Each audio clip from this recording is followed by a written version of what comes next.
지금 이 순간 계단을 오르내릴 때 무릎에서 소리가 나거나 아픔을 느끼고 계신가요? 아침에 일어날 때 무릎이 뻣뻣하고 움직이기 어려우신가요? 만약 그렇다면 이 28분간의 여정이 여러분의 남은 인생을 완전히 바꿀 수 있습니다.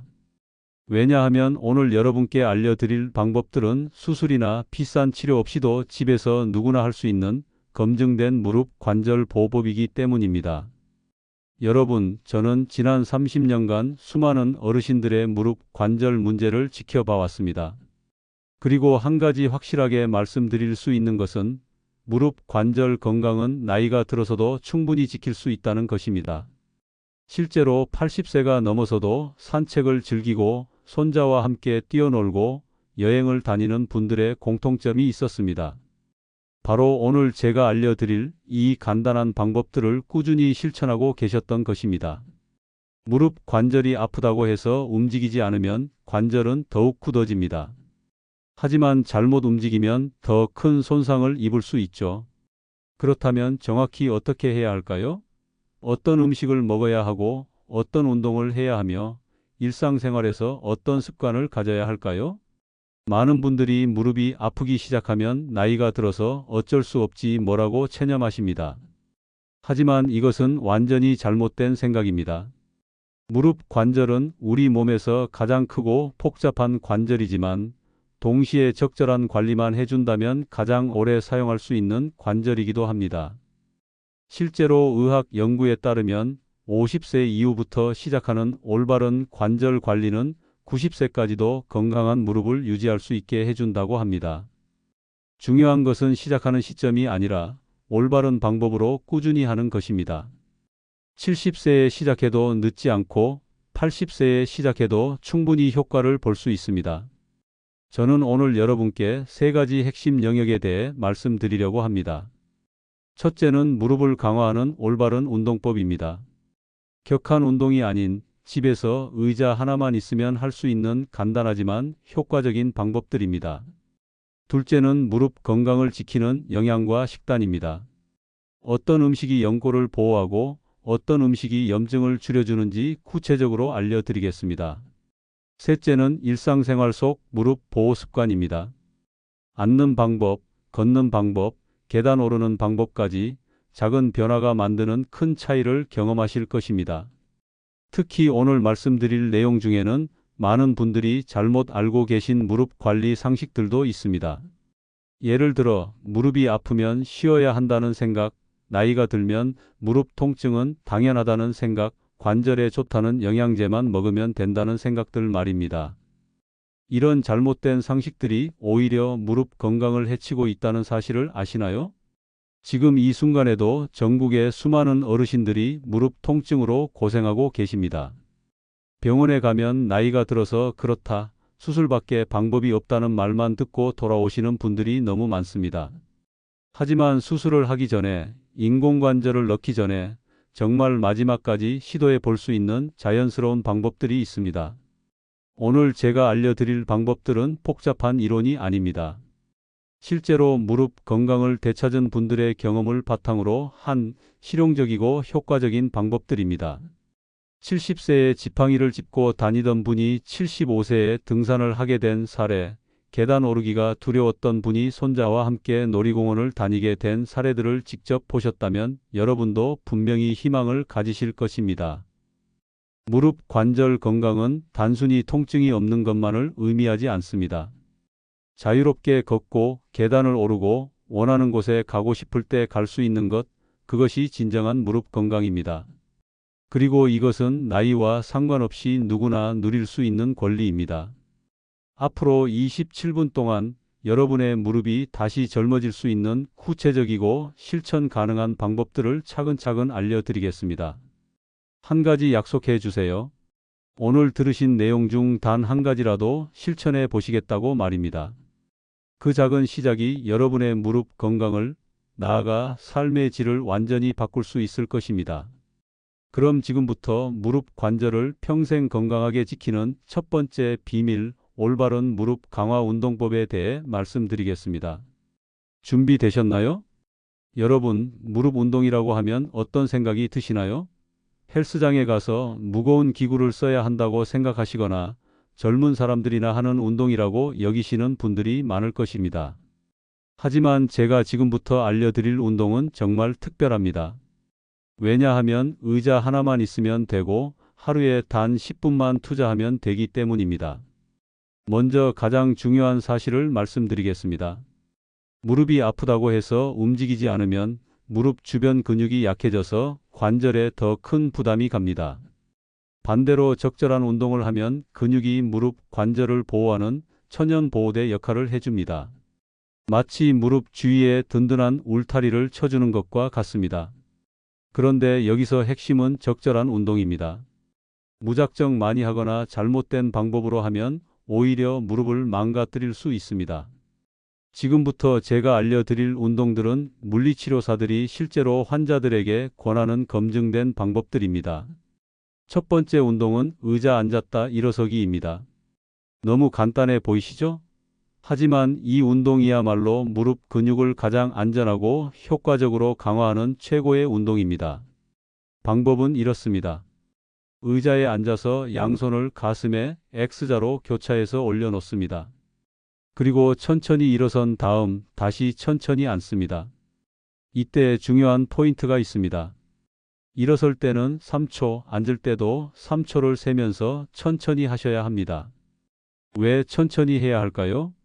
빨리 일어나면 반동을 이용하게 되어서 무릎 근육이 제대로 운동이 되지 않습니다. 천천히 할 때 비로소 무릎 주변의 대퇴사두근이라는 중요한 근육이 충분히 자극을 받습니다. 처음에는 5번부터 시작하세요. 익숙해지면 10번, 15번으로 늘려가시면 됩니다. 두 번째 운동은 다리 펴기 운동입니다. 의자에 앉은 상태에서 한쪽 다리를 천천히 펴서 무릎을 곧게 만듭니다. 이때 발끝을 위로 젖혀서 발목이 90도가 되도록 하세요. 5초간 유지한 다음 천천히 내립니다. 왼쪽 다리 10번, 오른쪽 다리 10번씩 하시면 됩니다.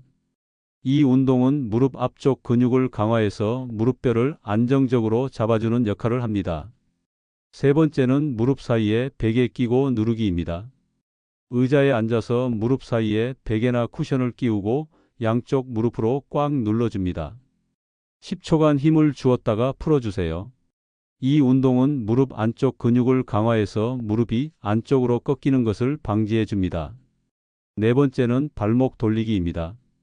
의자에 앉아서 한쪽 다리를 약간 들어 올린 다음 발목을 시계 방향으로 10번, 반시계 방향으로 10번 돌려줍니다. 이 운동은 무릎과 연결된 발목의 유연성을 높여서 걸을 때 무릎에 가는 충격을 줄여줍니다. 여기서 많은 분들이 궁금해 하시는 것이 있습니다. 이 운동을 언제 해야 하나요? 가장 좋은 시간은 아침에 일어나서 관절이 풀릴 때입니다. 하지만 무엇보다 중요한 것은 매일 꾸준히 하는 것입니다. 하루에 10분, 일주일에 70분이면 충분합니다. 이것을 3개월만 꾸준히 하셔도 무릎의 변화를 확실히 느끼실 수 있을 것입니다. 주의사항도 말씀드리겠습니다. 운동 중에 날카로운 통증이 느껴지면 즉시 중단하세요. 약간의 근육 피로감은 정상이지만 관절에서 느껴지는 날카로운 통증은 위험 신호입니다. 또한 운동 전후에 가벼운 스트레칭을 해주시면 더욱 효과적입니다. 많은 분들이 운동을 해도 효과가 없다고 말씀하시는데 대부분 잘못된 방법으로 하시거나 꾸준히 하지 않으시기 때문입니다. 운동은 하루 이틀 하고 마는 것이 아닙니다. 마치 매일 밥을 먹듯이 매일 양치를 하듯이 생활의 일부가 되어야 합니다. 실제로 이런 간단한 운동들로 무릎 건강을 되찾은 분들의 이야기는 정말 많습니다. 75세 김 할머니는 3개월 전만 해도 계단 오르기가 두려우셨는데 지금은 손자와 함께 놀이공원에 가실 정도로 무릎이 좋아지셨습니다. 68세 박 할아버지는 의자에서 일어나는 것조차 힘들어 하셨는데 이제는 매일 30분씩 산책을 즐기고 계십니다. 이분들의 공통점은 무엇일까요? 바로 매일 꾸준히 올바른 방법으로 운동을 하셨다는 것입니다. 특별한 비법이 있었던 것이 아닙니다. 그냥 포기하지 않고 계속하셨을 뿐입니다. 운동만큼 중요한 것이 하나 더 있습니다. 바로 무릎 건강을 지키는 올바른 영양 섭취입니다. 아무리 좋은 운동을 해도 무릎 연골을 만드는 재료가 부족하면 소용이 없겠죠? 어떤 음식이 무릎 건강에 도움이 되고 어떤 음식을 피해야 하는지, 그리고 많은 분들이 잘못 알고 계신 영양제에 대한 진실까지 다음에는 무릎을 젊게 만드는 영양의 비밀에 대해 자세히 알려드리겠습니다. 여러분, 우리 조상들이 약식동원이라는 말을 하셨던 것 아시죠? 음식이 곧 약이라는 뜻입니다. 무릎 건강도 마찬가지입니다. 매일 먹는 음식이 무릎 연골을 만들고 염증을 줄이고 관절을 보호하는 가장 중요한 재료가 됩니다. 그런데 많은 분들이 비싼 영양제만 찾으시면서 정작 중요한 일상 식단은 놓치고 계십니다. 먼저 무릎 연골을 만드는데 가장 중요한 영양소인 콜라겐에 대해 말씀드리겠습니다.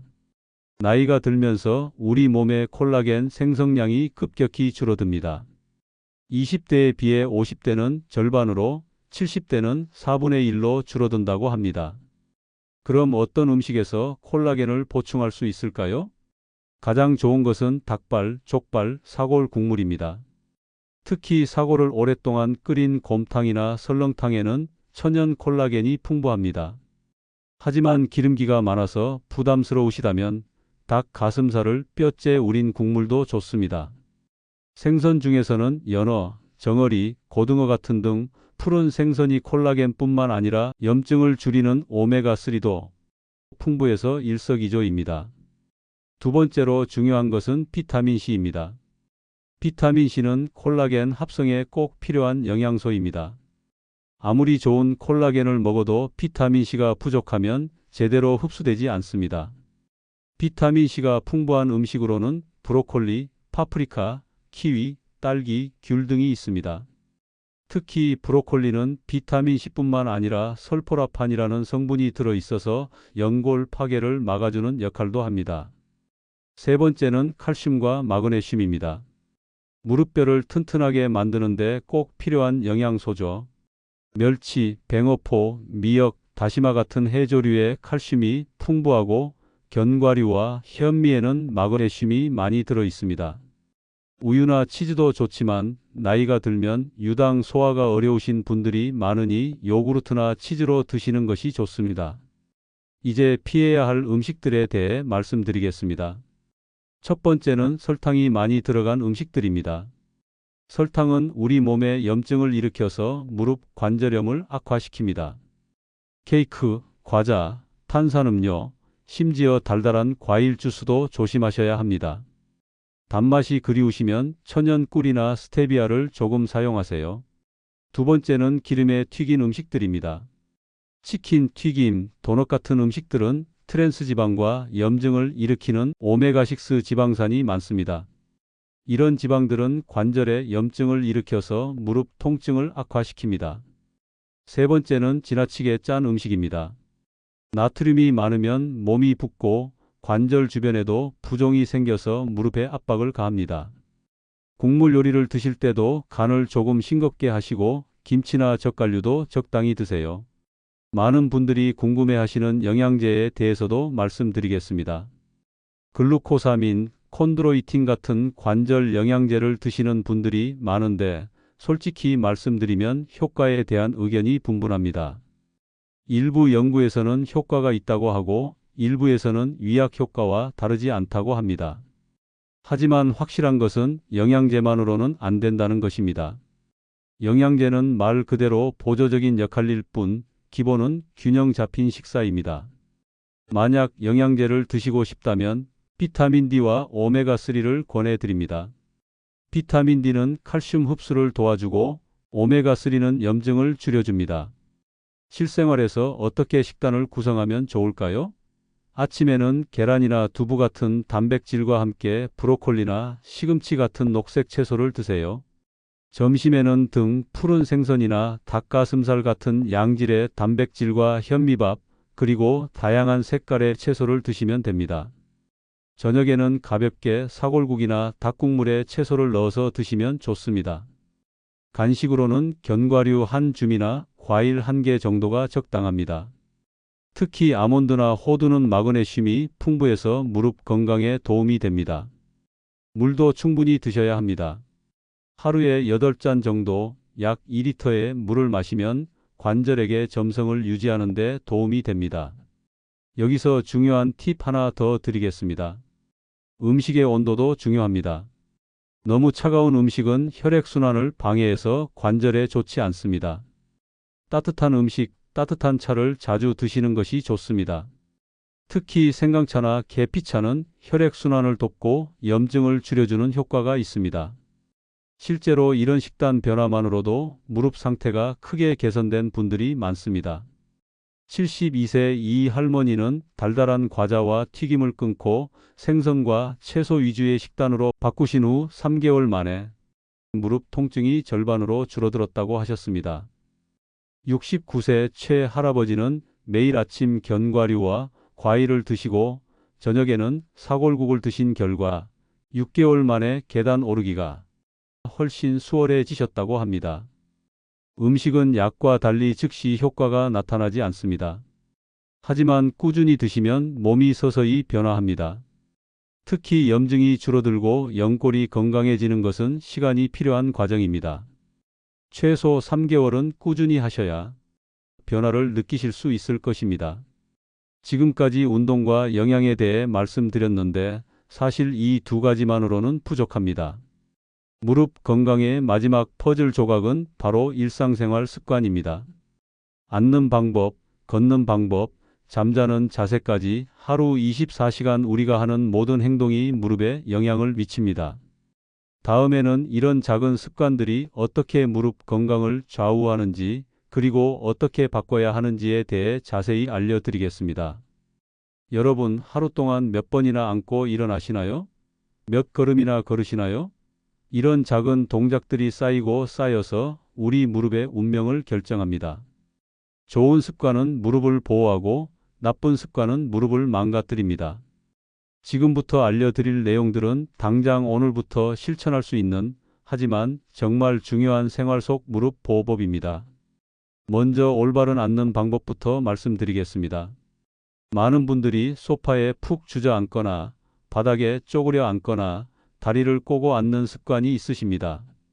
이런 자세들은 무릎에 큰 부담을 줍니다. 올바른 앉는 자세는 이렇습니다. 의자에 앉을 때는 등받이에 등을 대고 발바닥 전체가 바닥에 닿도록 하세요.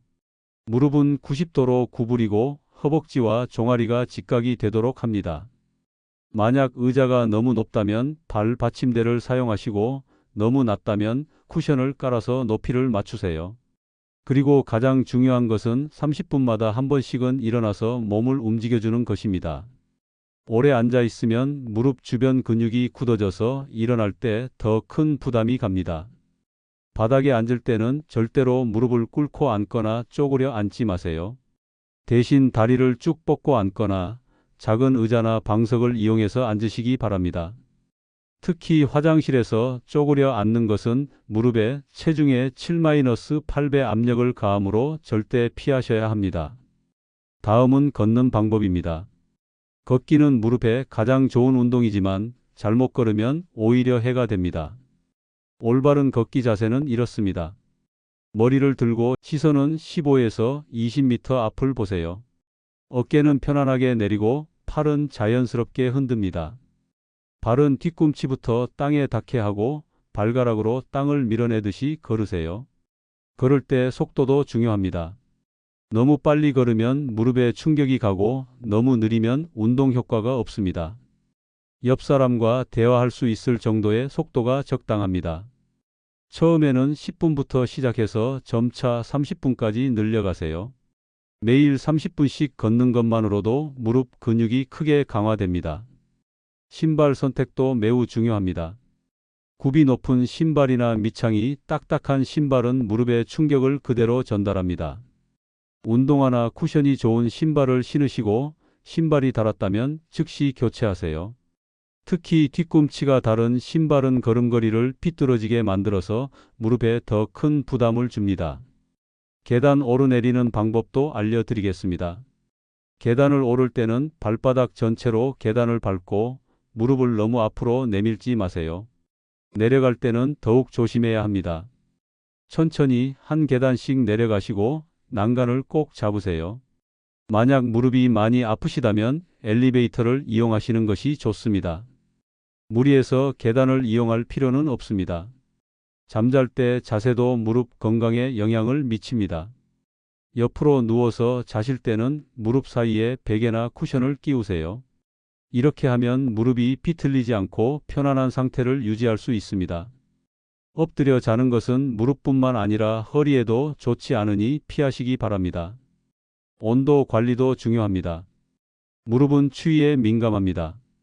겨울에는 무릎 보온에 특히 신경 쓰시고 에어컨 바람이 직접 무릎에 닿지 않도록 주의하세요. 반대로 따뜻한 찜질은 혈액순환을 도와서 무릎 건강에 좋습니다. 하루에 15에서 20분 정도 따뜻한 찜질팩을 무릎에 올려 놓으시면 도움이 됩니다. 스트레스 관리도 무릎 건강과 관련이 있습니다. 스트레스를 받으면 우리 몸의 염증이 증가하고 이것이 관절염을 악화시킬 수 있습니다. 깊은 호흡, 명상, 좋아하는 취미 활동 등으로 스트레스를 관리하시기 바랍니다. 마지막으로 정기적인 건강검진도 잊지 마세요. 무릎에 이상이 있다면 조기에 발견해서 치료하는 것이 중요합니다. 특히 무릎이 붓거나 열이 나거나 심한 통증이 계속된다면 반드시 병원에 가서 검사를 받으시기 바랍니다. 여러분, 지금까지 24분 동안 무릎 건강을 지키는 3가지 핵심 비밀을 모두 알려드렸습니다. 첫째, 집에서 할 수 있는 간단하지만 효과적인 무릎 강화 운동. 둘째, 무릎 연골을 만들고 염증을 줄이는 올바른 영양 섭취. 셋째, 하루 24시간 무릎을 보호하는 생활 습관들이었습니다. 이 모든 것들의 공통점이 무엇인지 아시나요? 바로 특별한 도구나 비싼 치료가 필요 없다는 것입니다. 여러분의 집에서 여러분의 의지로 오늘 당장 시작할 수 있는 것들입니다. 하지만 가장 중요한 것은 시작하는 것입니다. 완벽하게 모든 것을 다 하려고 하지 마세요. 오늘은 의자에서 일어서기 운동 5번만 해보세요. 내일은 브로콜리 한 송이를 더 드셔보세요. 모레는 30분만 더 일찍 일어나서 가벼운 산책을 해보세요. 이런 작은 변화들이 쌓이고 쌓여서 3개월 후, 6개월 후에는 완전히 다른 무릎을 갖게 될 것입니다. 기억하세요. 나이는 숫자일 뿐입니다. 80세에도 건강한 무릎으로 활기찬 삶을 사는 분들이 얼마나 많은지 아십니까? 그분들이 특별한 사람이었던 것이 아닙니다. 단지 오늘 여러분이 들으신 이런 내용들을 먼저 알고 먼저 실천했을 뿐입니다. 무릎 통증 때문에 포기했던 것들이 있으신가요? 손자와의 산책, 친구들과의 여행, 좋아하는 등산이나 운동. 이 모든 것들을 다시 할 수 있습니다. 무릎이 아파서 집에만 계시던 분들이 다시 활기찬 일상을 되찾는 모습을 수없이 봤습니다. 여러분도 분명히 할 수 있습니다. 오늘부터 시작하세요. 내일로 미루지 마세요. 여러분의 무릎은 여러분이 돌봐주기를 기다리고 있습니다. 그리고 3개월 후, 6개월 후에는 오늘 이 시간을 듣기 시작한 것을 정말 잘했다고 생각하실 것입니다. 건강한 무릎으로 활기찬 노년을 보내시기를 진심으로 응원합니다. 오늘도 들어주셔서 감사합니다.